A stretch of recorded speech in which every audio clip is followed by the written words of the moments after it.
Ladies and gentlemen, what we've heard from side of proposition today has been a case that values the encyclopedia over a book that actually gives you in-depth research and analysis. So what I'm going to be doing for you today is really rebuilding the opposition case line, clashing with everything side of proposition has said, and then moving into our third and final pillar of that of accountability. So let's look into what they've told us about our own pillars. This first idea of diversity of opinion / diversity of media. What they told you was that there's a lack of time to actually analyze all opinions. What we would say, ladies and gentlemen, is that for most people, they already have, a solid opinion on which stance they take. You're not suddenly just a conservative and suddenly, an NDP supporter. You're probably a conservative supporter because you have a job that makes you want to support conservatives. What we would say in these cases, what we would say, ladies and gentlemen, is that when you have these situations, the private sector gives you that kind of diversity of media where you can flip to one channel, see the view that you actually support, see the views that you actually want to hear, not the views that you really don't support and you couldn't care less about. So we really think that that falls on our side. The second idea of higher quality, they talked about the use of sensationalism, and what they really failed to prove why sensationalism is bad. I don't really know why it's bad to make news interesting, because I think people, find news boring. So if you sensationalize things, that's actually working right now because it's getting more viewers. I don't really know why that's bad. I think it's good to attract more viewers to, keep talking about current events. No, thank you. Now let's look at what they told us today. Well, the first pillar was this idea of better quality, and they talked about this unbiased opinion, how there's not going to be any flash. What we would say, firstly, is that news isn't objective. We think that it's important to actually have people who actually analyze news as, a form of thinking, is this right, is this wrong? We don't really want a moderated opinion of, this is just, okay. We think that it's better to have people who actually give you a solid opinion so that you can judge for yourself. Because, when we do research, we don't look in the encyclopedia and go, hey, I have an opinion. I look at, a good, solid book, in history written by A.J.P. Taylor, not some encyclopedia written by a million people that has this much on World War II. Now let's look at this idea of proliferation of private news media. What we told you is that when you have a proliferation of private news media, that you essentially already take away this kind of biased opinion. That you have a wide variety that you can actually choose from, so that if you are a right-wing person, let's say I'm a right-wing conservative, I can go to Fox News, I love what I see, I can support everything that's said there. I don't think that's wrong. We think that private news media gives you a more in-depth analysis of things that you support, and when you actually need to actually go forward and support something that you yourself support.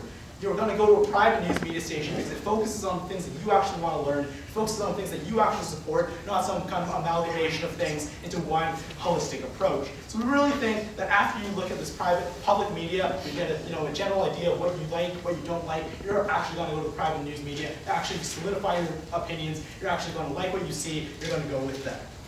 And they talk about sensationalization of private media. Like I said, they never really told us why it's wrong. I think the public should be more interested in the news.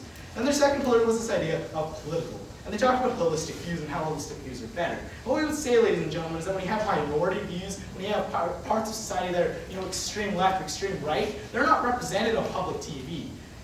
These are the private corporations who run these news media stations that actually cover more extreme parts of the political spectrum, more minority rights. This is where you get the Aboriginal TV stations. You don't get that, on CBC. What we also told you is that you have people who have less airtime for specific opinions because it's this kind of amalgamation into like an encyclopedia. We think that public media doesn't give you an in-depth analysis of all the issues. Yeah, go ahead. So are you really saying that we should be encouraging people to isolate themselves to extreme positions on this political spectrum? No, what we see is that you have a public media station that gives you a good idea of what you are, but we really prefer private media because it's going to give you a more in-depth analysis, more in-depth news, more news that you actually want to see. It gives you news that you support, it gives you opinions that you support. We think that's better.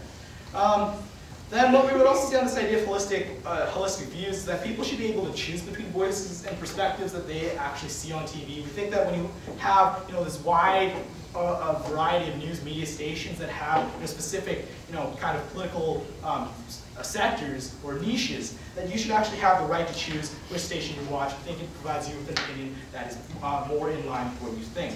What we would also say is that public media doesn't really align itself with anybody because it provides a variety of opinions in one kind of short little tiny news session. When you have private media that actually does support something that you do, we think that we prefer private news media because it gives an opinion that you like yourself.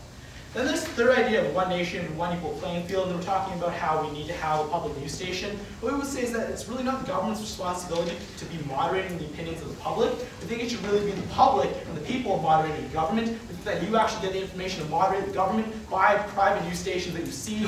Am I actually getting the information that I want? We think that the private news stations give you the ability to actually moderate your government's opinion. It shouldn't be the other way around. That's how democracy works.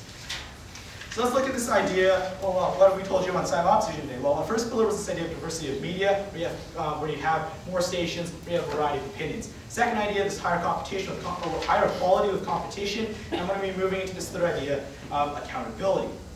What we would say, okay, yeah, go ahead. So are you realizing that we're not necessarily destroying or eliminating private corporations, but rather differentiating those public ones?